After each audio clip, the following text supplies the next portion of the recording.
उत्तर भारत के राज्य मणिपुर में मैतेई और कुकी समुदाय के बीच करीब 1.5 महीने से जातीय हिंसा जारी है। वहाँ 3 मई से कुकी और मैतेई समुदायों के बीच भड़की हिंसा में अब तक 100 से अधिक लोग मारे जा चुके हैं। लगभग 50,000 से अधिक लोग विस्थापित हुए हैं। पुलिस शस्त्रागार से 4,000 से अधिक हथियार लूट लिए गए या सुरक्षा कर्मियों से छीन लिए गए। भाजपा विधायक और राज्य की कैबिनेट में एकमात्र महिला मंत्री नेमचा किपगैन के इम्फाल स्थित सरकारी क्वार्टर में आग लगा दी गई। इम्फाल के पूर्वी जिले में केंद्रीय विदेश राज्य मंत्री राजकुमार रंजन सिंह के घर पर भी भीड़ ने आग लगा दी। दोनों ही नेता घटनास्थल पर घर पर नहीं थे। मणिपुर में इस हालात को भाजपा की विभाजनकारी राजनीति का परिणाम बताते हुए विपक्षी दल कांग्रेस ने राज्य एवं केंद्र की भारतीय जनता पार्टी सरकारों पर हमला बोला है।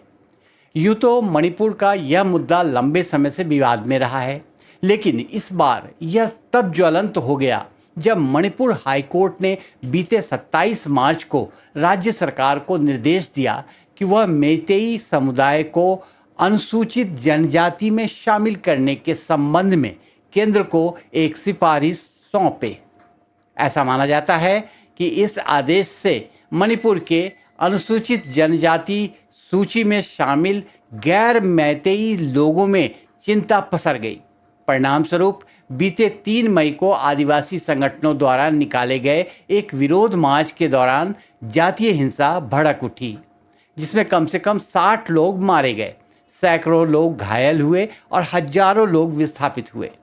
मणिपुर में मैतेई समुदाय वहाँ की आबादी का लगभग 53% है और ज़्यादातर इम्फाल घाटी में रहते हैं। आदिवासी, जिसमें नगा और कुकी शामिल हैं, कुल आबादी का 40% हिस्सा है और ज़्यादातर पहाड़ी जिलों में रहते हैं, जो घाटी इलाके के चारों ओर स्थित है। चिन, कुकी, मिजो, जोमी, हमार समुदायों से आने वाले मणिपुर के 10 विधायकों ने केंद्रीय गृह मंत्री अमित शाह को दिए एक ज्ञापन में कहा है कि हिंसा के बाद उनके लोगों ने भाजपा के नेतृत्व वाली राज्य सरकार में विश्वास खो दिया है। इन विधायकों में भाजपा के 7 विधायक भी शामिल हैं। कांग्रेस ने हिंसा के बाद प्रधानमंत्री नरेंद्र मोदी की चुप्पी पर सवाल उठाए हैं। इस बीच झारखंड के आदिवासी नेता और पूर्व सांसद सालखन मुर्मू अपने संगठन के प्रसार के संदर्भ में असम का दौरा करके लौटे हैं। आज हम सालखन मुर्मू से बात करेंगे, उनसे जानने की कोशिश करेंगे कि असम से सटे मणिपुर में क्या स्थिति है। साथ ही हम उनसे समझना चाहेंगे कि पिछले 1.5 महीने से हिंसाग्रस्त मणिपुर में शांति की पहल कैसे हो।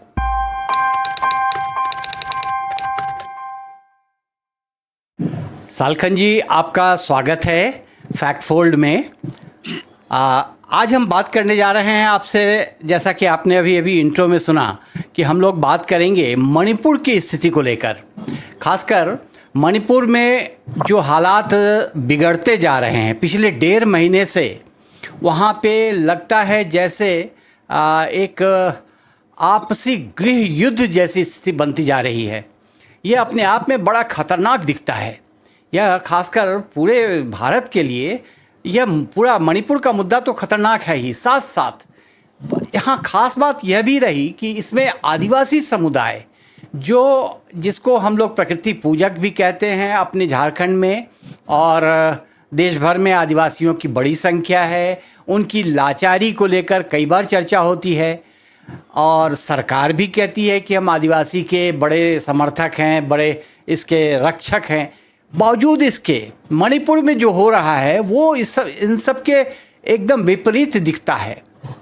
आप इस पर कुछ कहना चाहेंगे? अभी हाल में आपने असम का दौरा किया है और उस असम दौरे में आपको बहुत सारे लोगों से आपकी मुलाकात हुई होगी, क्योंकि निकटस्थ राज्य है मणिपुर। तो इस संदर्भ में आप कुछ कहना चाहेंगे? देखिए, भारत के आदिवासियों के लिए बड़ा दुर्भाग्यपूर्ण स्थिति है कि कि भारत के संविधान में आदिवासियों के लिए बहुत कुछ लिखा गया है, लेकिन उन पर ईमानदारी से पहल अमल अभी तक नहीं हुआ है। उसमें इस शेड्यूलिंग का एक मामला है। जैसे आसाम की चाय बागानों में 150-200 साल पहले अंग्रेजों के जमाने में संताल, मुंडा, उरांव, भूमिज, पहाड़िया इत्यादि अनेक जो आदिवासी समुदाय हैं, चाय बागानों में अंग्रेजों के द्वारा ले जाए गए। अभी देश आजाद हो गया, 75 वर्ष हो चुके, अभी तक उनको एसटी का दर्जा नहीं मिला है। दूसरी तरफ एक नई फेनोमेना कि अनेक अगड़ी जातियां आरक्षण के लाभ को लेने के लिए एसटी बनने का जद्दोजहद शुरू कर चुके हैं। जैसे झारखंड क्षेत्र में भी पूर्वी महतो जाति या और भी अन्य जाति, ये वोट बैंक की राजनीतिक लोभ लालच के चलते पॉलिटिकल पार्टीज के द्वारा इनको भड़काया जाता है, उकसाया जाता है। तो मणिपुर में भी जो कुछ हो रहा है, शायद 3 मई 2023 से ये उथल पुथल हिंसा वहां शुरू हो गया है। अभी 1.5 महीने करीब हो रहा है और इसका कोई समाधान नहीं दिख रहा है। तो इसके पीछे मुझे जो समझ आ रही है कि मैतेई जाति के लोग, ऊंची जाति के लोग हैं, उन्हीं का आज मुख्यमंत्री भी है और वो बीजेपी पार्टी के साथ हैं। तो उन लोगों ने दबाव बना के हाई कोर्ट से एक फैसला कराया कि मैतेई जाति को एसटी की सूची में शामिल किया जाए, जिसकी आबादी शायद 52% करीब है। और जो पुरानी आदिवासी जाति पहले से एसटी सूची में है, कुकी जाति, उनकी आबादी लगभग 40% के करीब है और ये पहले से आदिवासी सूची में शामिल है। तो उनके लिए बड़ा खतरा का मामला आ गया है। यदि 52% लोग जो पहले से ही ऊंची जाति और शासन में काबिज हैं, वो सारे एसटी बन जाएंगे, तो जो असली एसटी हैं उनका नेस्तनाबूत होना, माने बर्बाद होना, खत्म होना निश्चित जैसा है।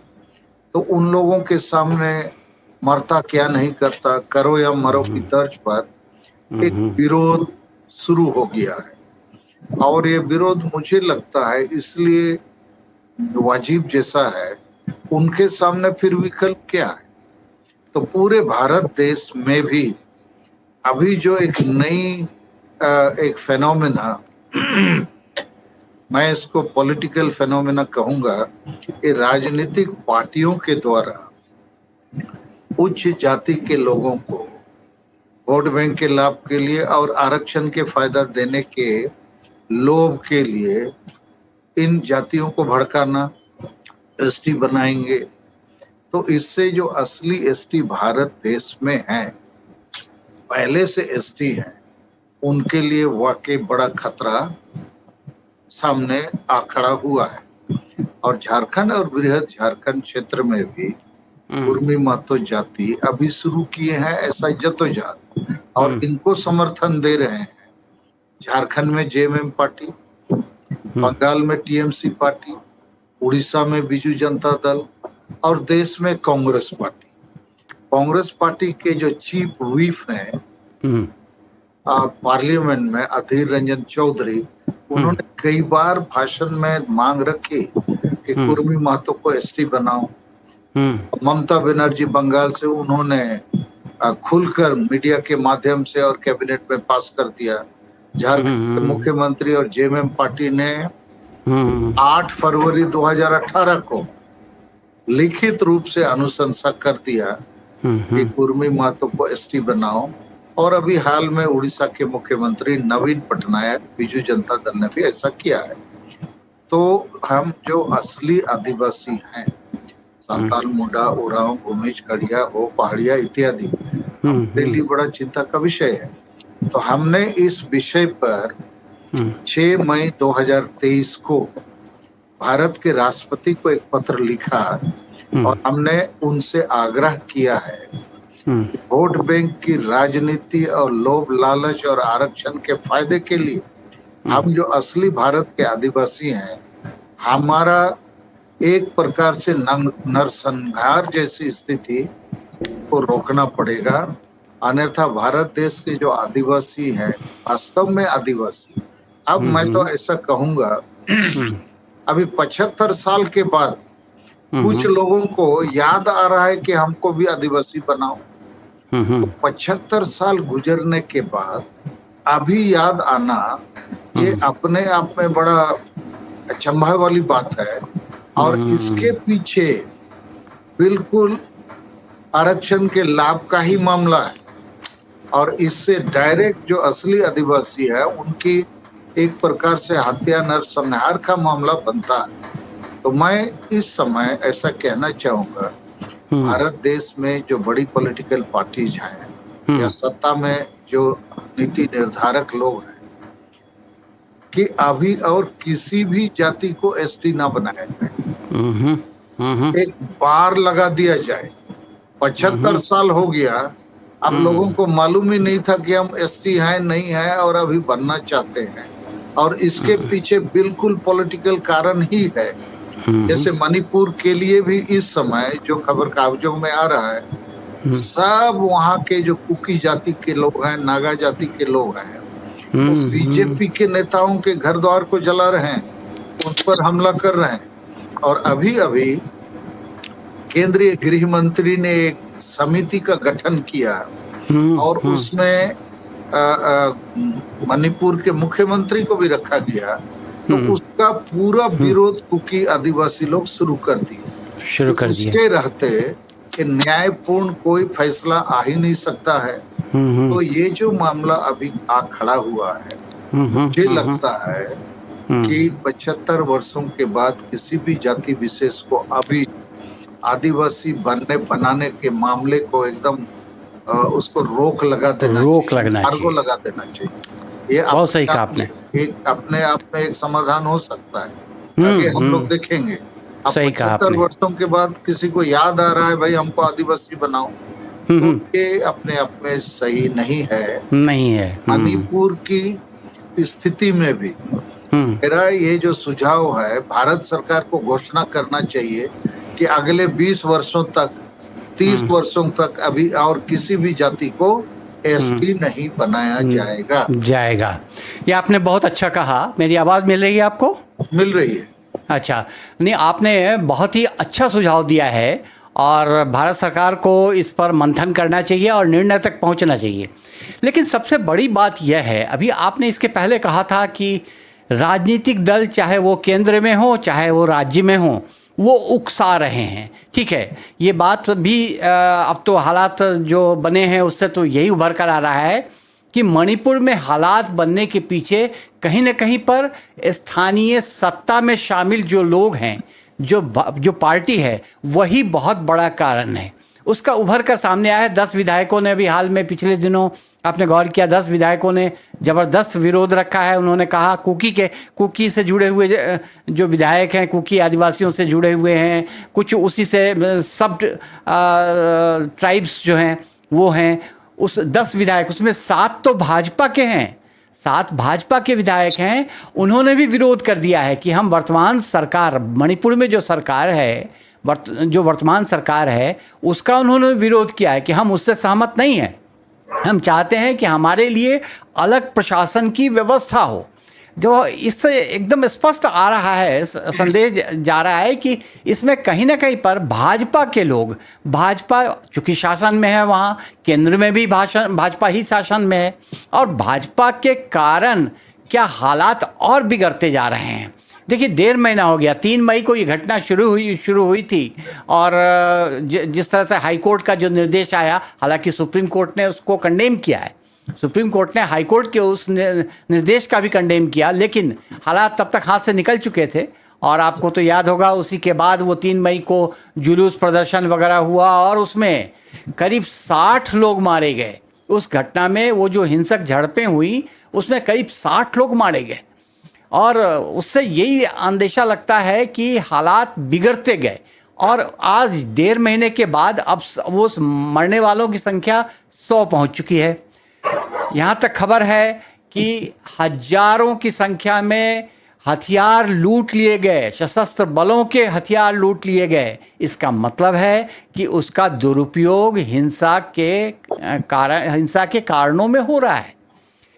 देखिए, इससे एक बात तो और भी उभर कर आ रही है सालखन जी, कि इसमें कहीं ना कहीं पर केंद्र की लापरवाही और वो खुलकर सामने आ गई है। केंद्र किस ढंग से लापरवाह हो गई है। और केंद्र, आपने तो राष्ट्रपति को पत्र पहले लिखकर ही संदेश जाहिर कर दिया था। और लेकिन यहाँ केंद्र की जो मोदी सरकार है उसकी लापरवाही उभर कर आ रही है। हालांकि अमित शाह गृह मंत्री जो हैं वो कुछ दिनों पहले गए भी, लेकिन क्या फ़र्क पड़ा? कोई फर्क नहीं पड़ा। इससे साफ जाहिर होता है कि वो उनकी मंशा नहीं है, कि उनका वो लगता नहीं है कि वो हालात को काबू करना चाहते हैं। आज तक तो आपके प्रधानमंत्री, हमारे प्रधानमंत्री जो हैं, उनका एक सेंटेंस नहीं आया है। आज भी लोग इंतजार कर रहे थे कि आज मन की बात में शायद वो मणिपुर की बात करेंगे, लेकिन उसमें भी नदारद रहा, कोई टॉपिक ही नहीं आया। एनीवेज, तो आप इस पर कुछ कहना चाहेंगे? केंद्र इसके लिए किस हद तक दोषी है? देखिए, राज्य सरकार तो वो भी भाजपा की डबल इंजन की बात कही जाती है। इसका क्या मतलब है? इस तरह के डबल इंजन का क्या मतलब रह गया है इस तरह की सरकार का? कि आप क्या मांग करेंगे? अभी आप राष्ट्रपति से चाहेंगे कि आप कोई इसमें इंटरवीन करें?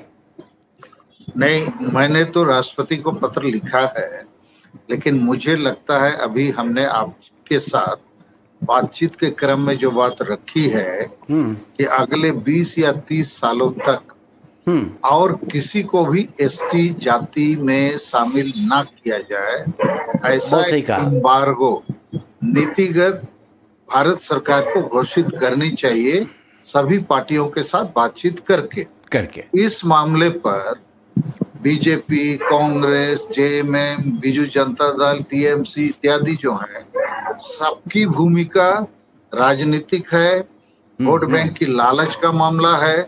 और मुझे ऐसा लग रहा है कि मणिपुर की स्थिति शायद शांत होना आसान नहीं है जब तक ऐसा कोई एम्बार्गो वाला घोषणा भारत सरकार सभी पार्टियों के साथ बैठक करके करे। अन्यथा अचानक से वो डबल इंजन की सरकार हो या कोई और इंजन की सरकार हो, इस सभी पार्टियों का मकसद अभी क्या है? ज्यादा वोट लेना, और वोट के लोभ लालच में किसी को भी एसटी बनाओ और असली एसटीओ का नरसंहार करने वाला एक हिंसक खतरनाक परिस्थिति का निर्माण करना।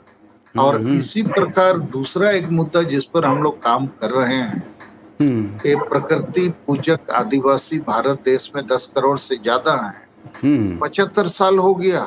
संविधान के मौलिक अधिकार में सबको धर्म की आजादी है, मान्यता है, तो हमको आदिवासी को अभी तक दिया नहीं गया। धर्म कोड नहीं, जो धर्म कोड मुद्दा जो है, हम सरना धर्म कोड के नाम से 2011 की जनगणना में लगभग 50 लाख लोग एनी अदर कॉलम में लिखा है, एंट्री कराए, जबकि जैन धर्म वालों की संख्या थी 44 लाख। तो हम जो प्रकृति पूजक आदिवासी हैं, हमको ये मौलिक अधिकार नहीं दिया जा रहा है। तो एक प्रकार से हमारे ऊपर में एक बहुत बड़ा अन्याय, अत्याचार, शोषण का मामला है। हमको जबरन हिंदू, मुसलमान, ईसाई बनाया जा रहा है। और हमारा जो प्रकृति पूजा का एक परंपरा है, हमारी अलग भाषा, संस्कृति है, सोच, संस्कार है। हम मूर्ति पूजक नहीं है, प्रकृति पूजक हैं। और हमारा स्वर्ग नरक आदि का कोई परिकल्पना नहीं है, पुनर्जन्म का भी परिकल्पना नहीं है। हम वर्ण भेद आदि को नहीं मानते हैं। तो हम बिल्कुल विशिष्ट किस्म के आदिवासी भारत देश में हैं, और हमको ये धार्मिक मान्यता नहीं देना एक प्रकार से हमारी धार्मिक आजादी का गला घोंटना है। हमको प्रकार से धार्मिक गुलामी की जंजीरों में जकड़ के रखा गया है, और इसके लिए भी सभी पॉलिटिकल पार्टी दोषी हैं, सभी पॉलिटिकल पार्टी। तो इस समय मुझे लगता है मणिपुर का जो माहौल है जो परिस्थिति है, उसी प्रकार पूरे भारत देश के आदिवासियों की परिस्थिति है। उनको धर्म का मान्यता नहीं, भाषा की मान्यता नहीं, जमीन और जंगल आदि पर अधिकार की मान्यता नहीं। ये एक प्रकार से अपने भारत देश के जो सबसे पुराने लोग हैं, उनकी स्थिति बड़ी दयनीय है। अभी हम आसाम गए थे, हम और हमारी पत्नी सुमित्रा मुर्मू जी, और आसाम के चिरांग जिला, कोकराझार जिला, बक्सा जिला, सोनितपुर जिला और डिब्रूगढ़ जिला, 5 बड़ी सभाओं को हमने संबोधित किया। तो वहां के आदिवासी लोगों को अभी एक प्रकार से वो दोहरे दर्जे के आदमी के रूप में, नागरिक के रूप में जी रहे हैं, और उनको आए दिन मारा जाता है, घरों को जलाया जाता है, जमीन से बेदखल किया जाता है। और जब शेड्यूल ट्राइब का उनको दर्जा नहीं है, वो जेन्युइन ट्राइब है, संताल, मुंडा, उरांव, भूमिज, खड़िया, हो इत्यादि, बाकी सभी राज्यों में एसटी है, तो वहाँ क्यों एसटी नहीं होंगे? वो भी राजनीतिक कारण से एसटी नहीं बनाए जा रहे हैं। तो कहने का मतलब, जो झारखंड में आलू है तो वहाँ टमाटर या बैगन कैसे हो सकता है? तो ये अजीब स्थिति है। भारत देश एक है, संविधान एक है, लोग एक हैं, भाषा, संस्कृति और उनका जो इतिहास है, लेकिन तब भी एसटी नहीं है। तो इस सरना धर्म कोड के मामले पर अभी हाल में हम लोगों ने 15 जून को भारत बंद किया था, और लगभग 5 प्रदेशों के 50 जगहों पर रेल रोड चक्का जाम जोरदार हमने किया। और अभी 30 जून 2023 को, 30 जून संताल विद्रोह या हूल का ऐतिहासिक दिन है। 1855 में वीर शहीद सेदू मुर्मू के नेतृत्व में अंग्रेजों के खिलाफ एक बहुत बड़ा आंदोलन हुआ, जन क्रांति हुआ, और उसके प्रतिफल में 22 दिसंबर 1855 को संताल परगना का गठन हुआ। संताल परगना टेनेंसी एक्ट का भी गठन किया गया। तो उस 30 जून की तारीख में हम लोग कलकत्ता के ब्रिगेड परेड मैदान में विश्व सरना धर्म कोड जनसभा का आयोजन करने वाले हैं। और अभी हम लोग को ऐसा महसूस होता है कि ये सारे आदिवासी के जो मुद्दे हैं, चाहे जमीन का हो, जिसको हासा हम लोग बोलते हैं, भाषा का मुद्दा, जाति का मुद्दा, धर्म का मुद्दा, रोजगार का मुद्दा, विस्थापन पलायन का मुद्दा, और हमारी इज्जत, आबादी, चाषबास का मुद्दा, संविधान में दिए गए प्रावधानों का मुद्दा, इसके लिए एक बड़ा राष्ट्रीय आंदोलन खड़ा करने की जरूरत है।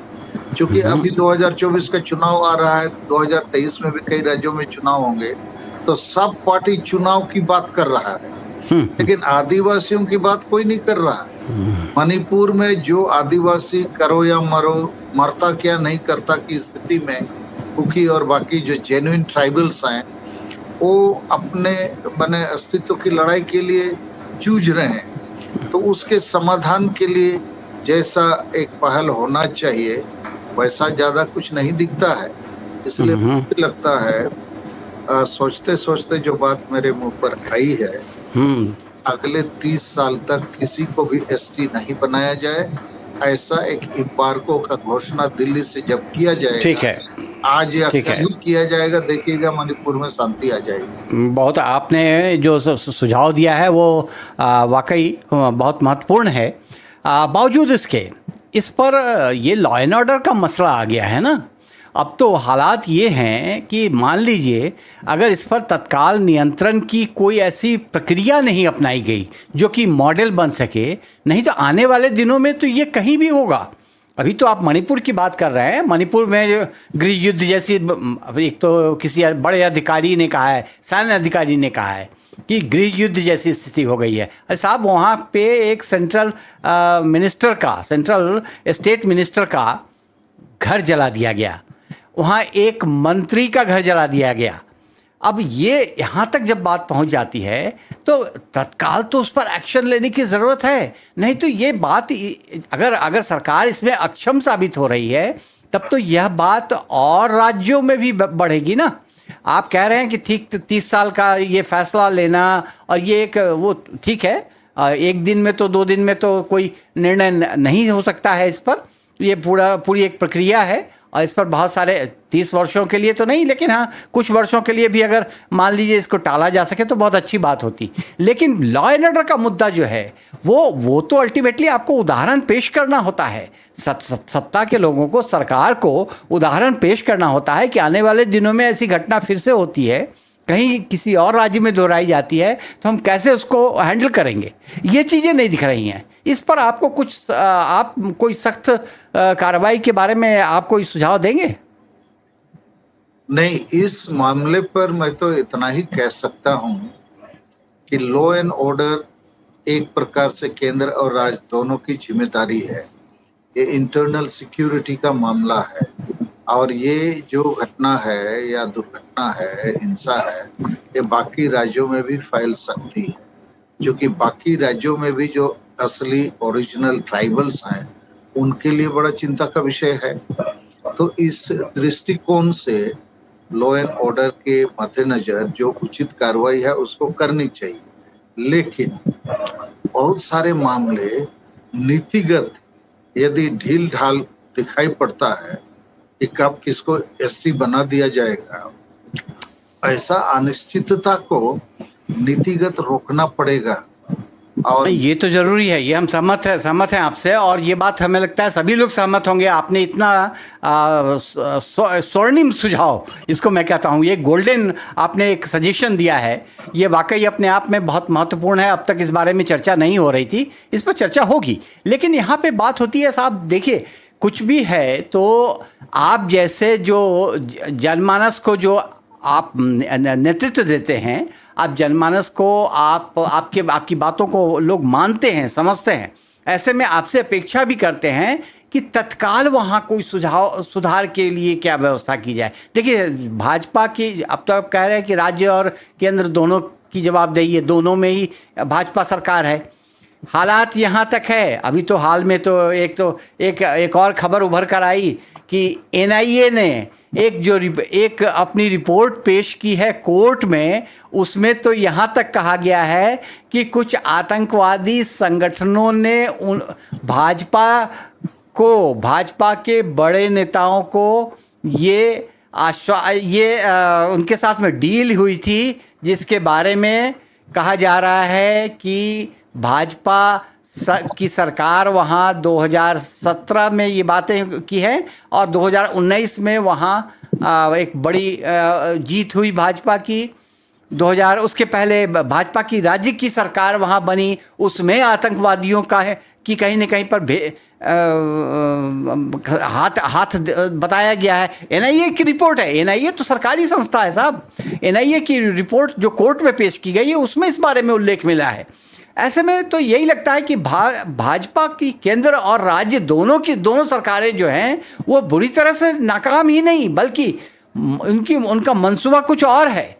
अब किस मंसूबे से, बात तो यहाँ तक आ रही थी कि वहाँ पे जिस तरह से मिनरल्स का खजाना है, जैसे हमारे झारखंड में भी है और भी कई प्रदेशों में है, उसी तरह से मणिपुर में भी है।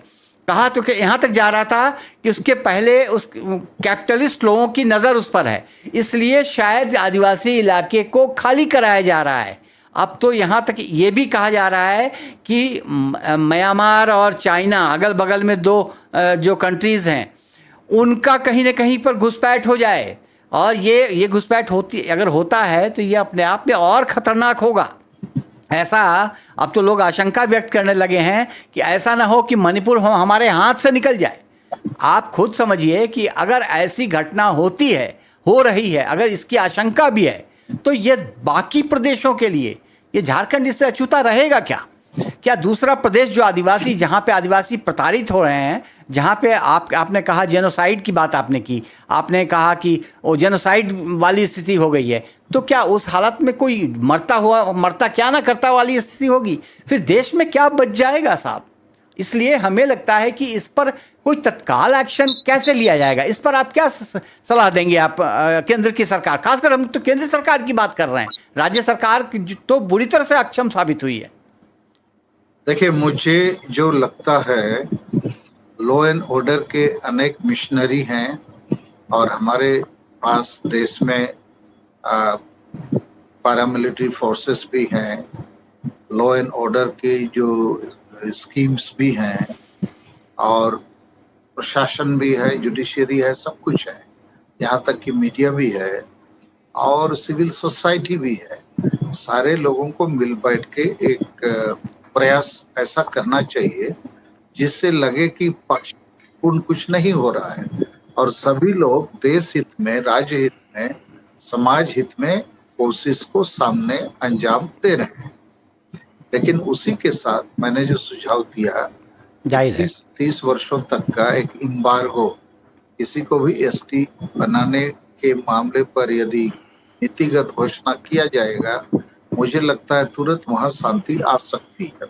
देखिए ये बात हम लोग समझ सकते हैं। हाँ बोलिए। दूसरी बात मैं इसमें जोड़ना चाहता हूँ, जैसे नीतियां जो है ना, आदमी को परमानेंटली एक संतोष दे सकता है, आश्वासन दे सकता है, अन्यथा नीतियों की कमी से बहुत सारे असंतोष का एक आतंकी, मतलब उग्रवादी रास्ते में लोग जाते हैं। जैसे तमाम जो आदिवासी क्षेत्र हैं विभिन्न राज्यों में, उन्हीं क्षेत्रों में खनिज पदार्थ हैं, जंगल हैं, पानी है, जमीन भी है और सस्ते मजदूर भी हैं। तो उन क्षेत्रों में चूंकि नीतिगत आदिवासी समाज के विकास का कोई मॉडल अभी तक नहीं बना, अभी तक विस्थापन पलायन को कैसे न्यायपूर्ण तरीके से पुनर्वास दिया जाए और आदिवासियों को भी लगे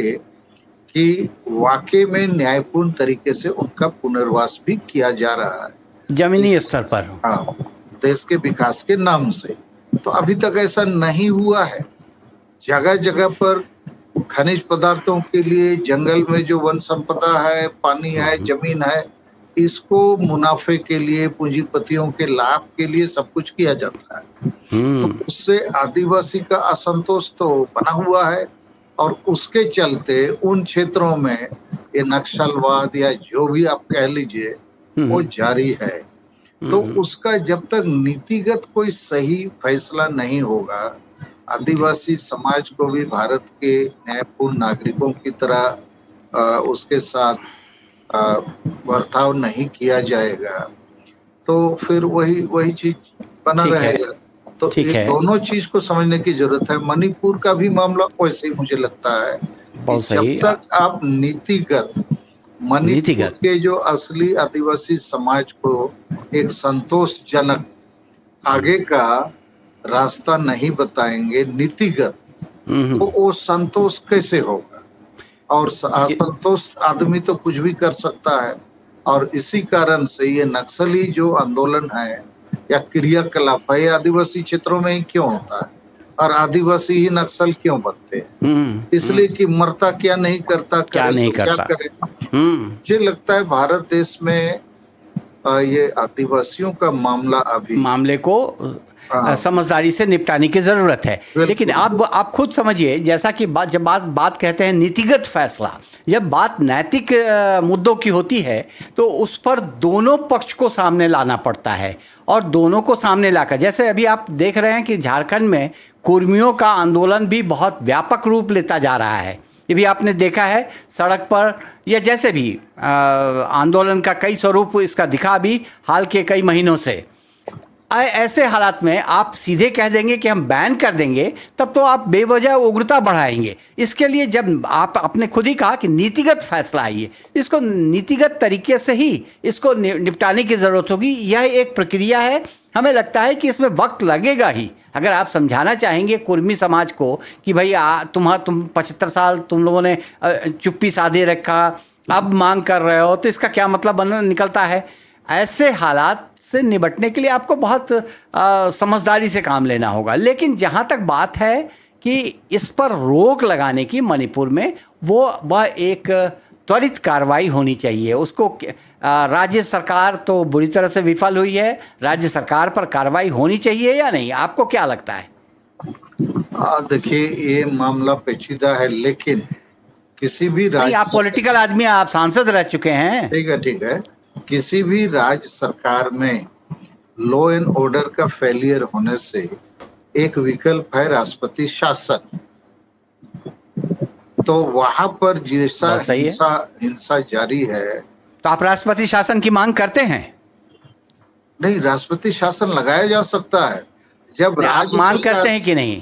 नहीं, मेरी मांग हेलो हेलो, हाँ आप फिर से दोहराइए। राष्ट्रपति शासन के पक्ष में हूँ, चूंकि राज्य सरकार विफल हो चुकी है और हाँ, राज्य सरकार के ऊपर में कुकी ट्राइबल्स या नागा ट्राइब्स का विश्वास उठ चुका है खत्म हो चुका है। कि मैतेई ही मुख्यमंत्री है और उस कैबिनेट के रिकमेंडेशन पर वहां की हाई कोर्ट ने फैसला दिया था कि भाई इनको एसटी बनाया जाए, बनाए जाने की प्रक्रिया शुरू की जाए। हाँ शुरू ठीक हो है। गया की जाए और फिर हाँ, सुप्रीम कोर्ट ने किसी प्रकार उसको रोक दिया है। रोक दिया है हाई कोर्ट सुप्रीम कोर्ट का ये काम नहीं। जी। तो इस परिस्थिति में जब राज्य सरकार खुद हम्म मैतेई जाति को एसटी बनाने का पक्षधर है, ये प्रमाणित किया है और वही सरकार वहीं बनी रहेगी, तो मुझे लगता है कम से कम 6 महीना के लिए राष्ट्रपति शासन लगाने की जरूरत है। सभी चलिए, राजनीतिक दल, बुद्धिजीवी, सिविल सोसाइटी और जो भी संबंधित पक्ष हो सकते हैं जो सुझाव दे सके लोगों ठीक को है विश्वास में लेने के लिए, जी, इसकी पहल जल्दी होनी चाहिए। जल्दी होनी चाहिए। तो 30 तारीख वाले जो आपका कार्यक्रम है कल बंगाल में, उसमें आप इस मुद्दे को भी जरूर उठाएंगे। हमें लगता है इस मुद्दे को आप प्रमुखता से जरूर रखेंगे। क्या हम आशा करें? नहीं, बिल्कुल मैं इस मुद्दे को रखूंगा, क्योंकि अभी ऐसा लग रहा है कि पूरे भारत देश में ये जो आदिवासियों के जीवन मुद्दे हैं, संविधान में प्रदत्त मुद्दे हैं, उस पर कोई पॉलिटिकल पार्टी ईमानदार नहीं दिखता है। झारखंड में तो जेएमएम पार्टी आदिवासी पार्टी कहती है, लेकिन इस पार्टी ने पहले ही 1993 में झारखंड को बेचा एकदम एकदम 3.5 करोड़ में। अभी मारंगबुरु आदिवासियों का ईश्वर को बेचा 5 जनवरी को। सरना धर्म कोर्ट के मामले पर टाल मटोल का रवैया है। सीएनटी एसपीटी कानून को भी नगर विकास के नाम से 23 मार्च 2021 को झारखंड विधानसभा में बिल पास कर दिया कि नगरों के चारों ओर 10 किलोमीटर की रेडियस पर सीएनटी और एसपीटी कानून शिथिल माना जाएगा। तो ये जमीन का लूट। तो ये पार्टी जेएमएम जो है झारखंड, दुर्भाग्य से ना आदिवासियों के हासा माने भूमि को बचाने का काम करती है, ना भाषा संताली भाषा ओल चिकी का विरोधी है, ना सरना धर्म को बचाती है, ना रोजगार। पहले 2019 के चुनाव में घोषणा किया कि हम स्थानीय नीति बनाएंगे, आरक्षण नीति बढ़ाएंगे और रोजगार नीति भी बनाएंगे, वादा खिलाफ भी करता है। तो इसी प्रकार भाजपा हो या कांग्रेस हो या और भी जो पार्टियां, और भी जो बड़े दल हैं, हाँ, सभी दलों का यही रवैया है। और इसीलिए 75 साल हो गए हमको धार्मिक आजादी इस देश में अब तक नहीं मिली है। और धार्मिक आजादी हमारा केवल पूजा पाठ का मामला नहीं है, भाषा संस्कृति का मामला है, प्रकृति के साथ जुड़े रहने का मामला है। हमारी सोच संस्कृति, हमारा सोच संस्कार, हमारा पर्व त्योहार, हमारा जीवन पद्धति, सब बिल्कुल अलग है। हम व्यक्ति निर्मित भगवान की पूजा नहीं करते हैं। हम प्रकृति को ही अपना पालनहार मानते हैं, उसी को ईश्वर मानते हैं। बल्कि आज दुनिया में प्रकृति और पर्यावरण की जो दुर्दशा की गई है, उसके इक्विलिब्रियम पर ये क्लाइमेट चेंज का जो स्थिति हम लोग भुगत रहे हैं, टेम्परेचर 50, बहुत सही है। तो आदमी का तो पूरे दुनिया में हालत खराब है। तो मैं कहूंगा ये जो सरना धर्म अर्थात प्रकृति धर्म बचने बचाने का एक अवसर भारत के आदिवासियों ने सामने रखा है, तो भारत सरकार को ये देना चाहिए।